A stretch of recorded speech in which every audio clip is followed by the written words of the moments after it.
ଆପଣ ଦେଖନ୍ତୁ ଦେଶର ଖର୍ଚ୍ଚରେ ପାର୍ଲାମେଣ୍ଟ ହେଲା ସାରା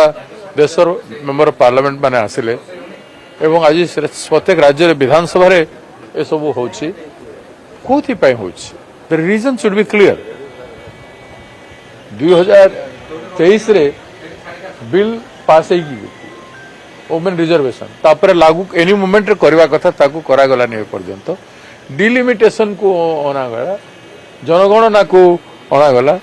ଆଉ କିଛି ନହେବା ଆଗରୁ ଅଚାନକ ନିର୍ବାଚନ ଚାଲିଛି 5ଟି ରାଜ୍ୟରେ ଏଇଟା ଅଗଣତାନ୍ତ୍ରିକ ନୁହଁ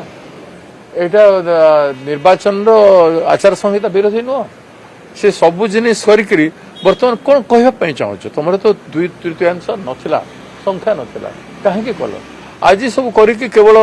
ଲୋକଙ୍କୁ କହିବାକୁ ଚାହୁଁଛ ଯେ ଆମେ କରିବା ପାଇଁ ଚାହୁଁଥିଲୁ କଂଗ୍ରେସ କଲା ନାହିଁ ବିଲ୍ ତ ତମ ହାତରେ ଅଛି ଆଜି ଲାଗୁ କର କାଲି ଲାଗୁ କର ଯେବେ କର